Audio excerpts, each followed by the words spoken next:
बर्बाद, महंगाई, अराजकता से गुजरी होगी। और ये जो कार्यक्रम है, ये सिर्फ मोदी जी के 9 साल के कालखंड का कार्यक्रम है, जिसमें 9 साल में मोदी जी ने इस देश के लिए क्या किया। मैनपुरी के चौराहे और चौपाल पर कोई भी तर्क कुतर्क करता होगा कि बीजेपी ने क्या किया, मोदी जी ने क्या किया, तो मैं वही स्मरण दिला रहा था कि जब पानी के पाउच के लिए लाइन लगती है तो देश में असंख्य कंठ सूखे थे, लोगों के नलों में पानी नहीं था। आप कल्पना कीजिए देश के प्रधानमंत्री की उस योजना को, उनके विचार को, जिसने जल जीवन मिशन के जरिए ये संकल्प लिया कि 2024 तक हिंदुस्तान के हर घर तक नल पहुंचेगा और जल पहुंचेगा। बहुत सारी योजनाओं का उल्लेख हुआ, मैं बहुत विस्तार में नहीं जाऊंगा। तो क्या उस जल जीवन मिशन की योजना का लाभ मैनपुरी की जनता को नहीं मिल रहा? दुनिया की सबसे भीषण महामारी कोरोना, और कोरोना की उस महामारी में दुनिया ने यह चिंता व्यक्त की कि दुनिया की दूसरी सबसे बड़ी आबादी का देश हिंदुस्तान, यदि इस महामारी से सबसे ज्यादा कोई प्रभावित होगा तो वो हिंदुस्तान होगा। एक बार तो डरे सब लोग, लेकिन मैं आपकी साक्षी में देश के यशस्वी प्रधानमंत्री आदरणीय नरेंद्र मोदी जी का अभिनंदन करूंगा मैनपुरी की जनता की तरफ से। केवल 9 महीने में हम देखते हैं किस तरीके से पोलियो की वैक्सीन आज भी जारी है, 50 बरस हो गए, लेकिन केवल 9 महीने में जिन लोगों ने मजाक उड़ाई कि मोदी जी हैदराबाद और पूना की प्रयोगशालाओं में टाइम पास कर रहे हैं, कोरोना की भीषण महामारी, लेकिन ये मोदी जी का योग्य नेतृत्व था कि देश के वैज्ञानिकों ने 9 महीने में वैक्सीन बनाई और हिंदुस्तान के 220 करोड़ लोगों तक डोजेज लगाकर हिंदुस्तान के लोगों को महफूज किया, सुरक्षित किया।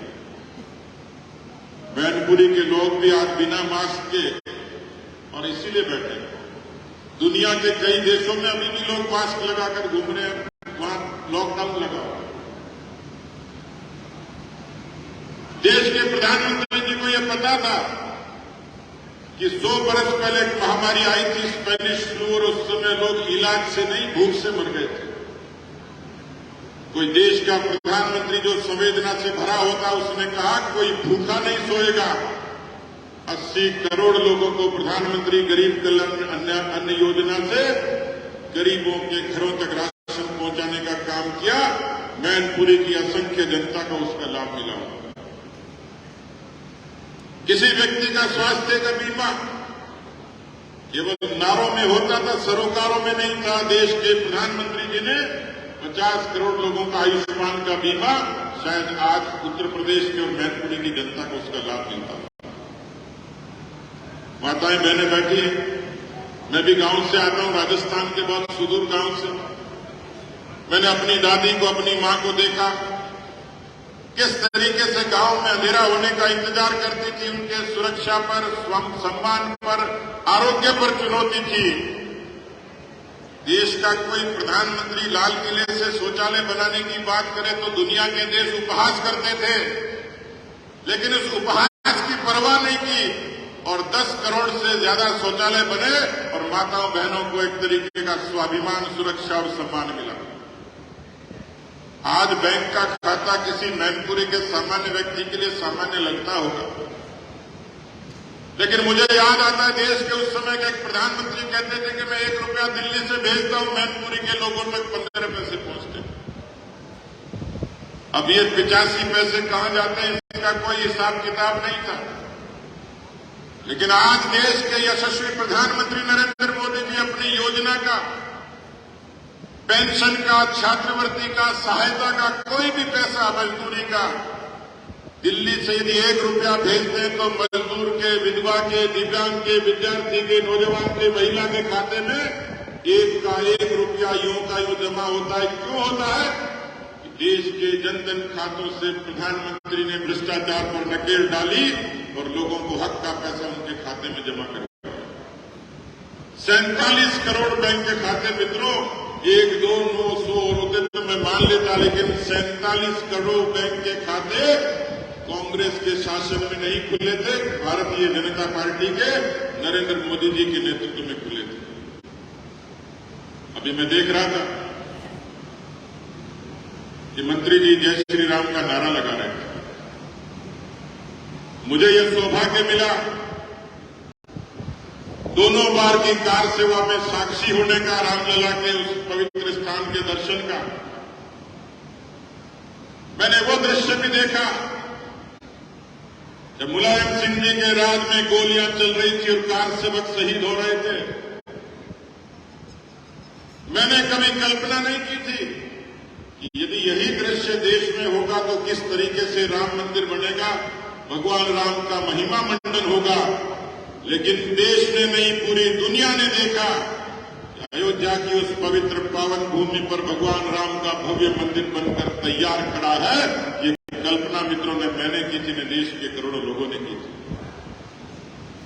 मैनपुरी की देशभक्त जनता ये भी चौराहे और चौपालों पर चर्चा करती थी कि कश्मीर की घाटी में किस तरीके से आतंकवादी तिरंगा जलाते, संविधानकार भारत माता का अपमान करते हैं। क्या कोई माई का लाल पैदा होगा जो तिरंगे का मान करेगा, संविधान का मान करेगा, भारत माता का मान करेगा?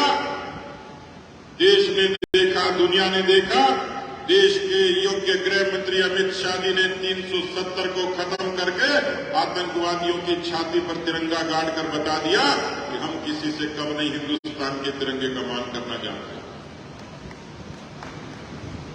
और इसलिए मैनपुरी के नागरिक साथियों, ये जो आज की सभा है, ये केवल किसी एक नेता की, किसी दल की और किसी विचार की सभा नहीं है। ये संदेश है। 2014 में तो लोगों ने कह दिया कि जी कांग्रेस के खिलाफ भ्रष्टाचार का, अराजकता का, परिवारवाद का, वंशवाद का माहौल था, इसलिए 14 में मोदी जी आ गए। लेकिन मोदी जी 19 में भी प्रचंड बहुमत से आए। किस लिए आए? 14 से लेकर 23 तक जिन योजनाओं ने लोगों का जीवन बदला, जिन वैचारिक मुद्दों का समाधान हुआ, घर के भीतर योगी जी शासन देते हैं और मोदी जी घर के बाहर भी सुरक्षा देते हैं। लोगों का भरोसा भारतीय जनता पार्टी पर और मोदी जी पर और ज्यादा प्रबल हुआ। इसलिए मोदी जी का मैनपुरी के लोगों को राशन और योगी जी का शासन, इसने उत्तर प्रदेश को भी ऊंचाइयां दी और भारत को भी ऊंचाइयां दी। और इसलिए निवेदन करना चाहता हूं, कांग्रेस के लोग, सपा के लोग, बसपा के लोग, मुझे उनके बारे में ज्यादा वर्णन करने की आवश्यकता नहीं। मैं ज्यादा समय खराब भी नहीं करना चाहता। लेकिन किसी सामान्य व्यक्ति के लिए आंख खोलने वाली बात है कि मैं जब पिछले दिनों मैनपुरी आया, प्रबुद्ध लोगों से पूछा कि उत्तर प्रदेश में क्या बदला। हम लोग जब चुनाव प्रचार के लिए आए, हमें 31 सीटें मिली ब्रज प्रदेश की। मेरे कुछ योग्य कार्यकर्ता जो चुनाव का प्रबंधन जानते हैं वो आए। उनमें एक वरिष्ठ कार्यकर्ता थे, उनसे पूछा कि क्या स्थिति रहेगी। उन्होंने कहा कि भाई साहब 31 में से 29 जीतेंगे। मैंने कहा नाक मत कटवा दें, सही सही बता। फिर मैं पूछता था उनसे मुद्दा क्या।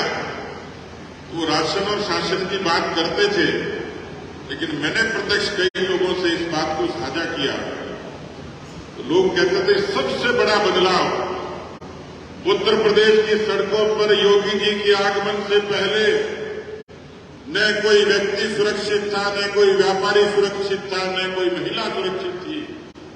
और आज धड़ल्ले से कोई पागल बालिग बच्ची भी रात को 2 बजे